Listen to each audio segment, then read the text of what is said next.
channel mo. Oo naman. Sabi ko nga, hindi ito munting tinig, dapat malaking tinig na. Ay, thank you pala sa palagi mong video. Yes. So kasi kaya ako proud din ako sa mga kapwa natin vlogger kasi naninindigan ng para sa bayan. Talagang ginagawa yung para sa atin, yung importante. Huwag tayong gumaya doon sa mga ibang grupo na, alam mo na.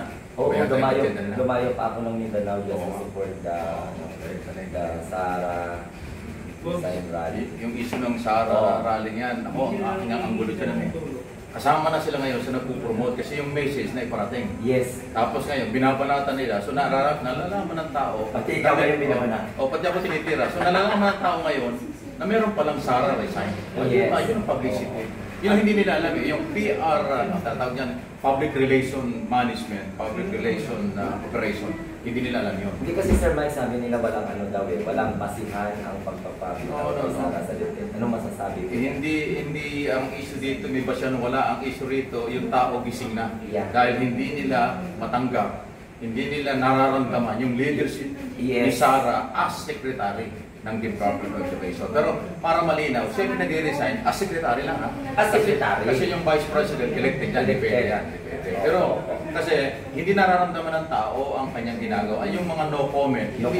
Yung no comment issue, hindi yan pwedeng pick upin ng mga bata. Saka yung maagang pamumulitika hindi naman nakatunggalin si PBBM. Kasi dapat yung mga bata, ikaw nga yung secretary. Yes. Dapat iangat mo yung moral, pataasin mo yung kalidad ng education ng mga Pilipino. Okay. Pero pag tinanong ka sa national issue no comment, anong malalaman ng bata ron?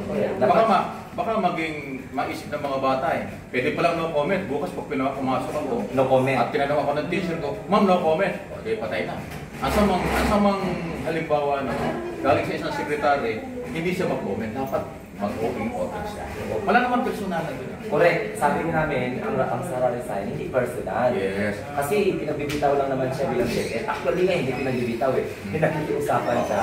Kasi siyempre nakikita marami mga incompetency, mga big issues sa education na hindi niya natutugunan.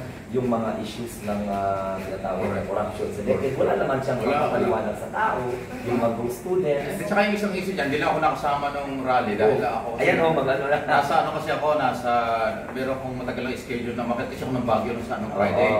So nag-weekend kami sa Baguio, so sayang, natapat na, 2 buwan kasi naka-schedule doon.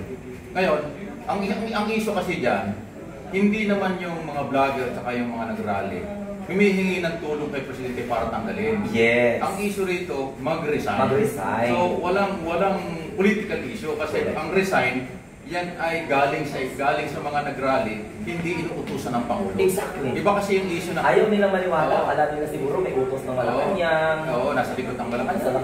Alam mo yung gumagawa niya na utos ng Malacanang yan, alam ng Malacanang, yung mga intrigador. Yan yung mga...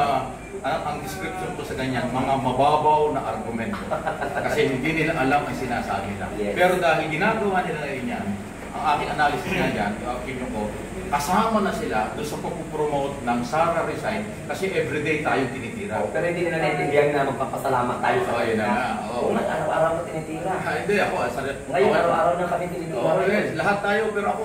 Organized. Ako, sanay na ako niya. Sabi ko nga, yung rally yan, voluntary lahat sa organisasyon, sa kanya-kanyang gastos, kanya-kanyang biyahe, tapos walang murahan, walang political issue. O di ba nakita mo walang murahan? Wala. Ay ba sa mga rally na mga pinakanda? Hindi katulad ng rally na nila na puro PI, puro paninira, di ba? So, mabuhay naman tayo. Ay, maraming salamat sir. Susunod na makita tayo, hindi naman tinig yan. Malaking tinig. Yan ang nakikita ko tayo. Voluntary. Ako napapasalamat talaga ako sir na talagang tinutulungan mo kami kasi siyempre kailangan namin ng malaking venue. Support. Ako samantalang na pagkakataon, susulit na ako sa ibang mga hindi ko nababanggit yung lahat, pero alam ko padami yung mga nagpo-volunteer. So, ano masasabi mo sa... Actually, idol ka ng mga Munting Tinig subscribers. Ay, salamat. Well, ganito po. Doon po sa mga Munting Tinig, sabi ko nga dapat malaki na ito. Magpatuloy lang po kayo. Nasa tamang channel po kayo dahil hindi man po kilala ko si Brad ng matagal. Ngayon lang po kami nakita. Pero ako po, sa sobrang busy ko rin sa paghahanap ng balita, lahat namumonitor ko. So yung observation ko, nakita ko, tama yung inyong sinusubaybayan channel. Marami siyang alam. Yung ginagawa niya para sa bayan, yung ginagawa niya ay para sa atin. Kaya maging proud po kayo. Suportahan nyo anumang oras ang kanyang mga channel. Yan. Salamat sa Salamat, lahat. sir, ah. Uwi ako, this coming days. Ano lang talaga, ano ko na lang. Hindi. Tuloy-tuloy lang tayo. Basta at least maraming salamat sa mga support sa pro government. Parang ang sarap kasi ng feeling pagka-volunteer lahat. Parang Yes. kita tayo sa isang lugar ng hindi sinasadya. Parang nakaka-proud dahil, ikaw pala yun. Galing. Sir, maraming salamat. Ingat. Ingat. Okay, Thank you very much. sige. Kailangan lang po tayo ha. Salamat.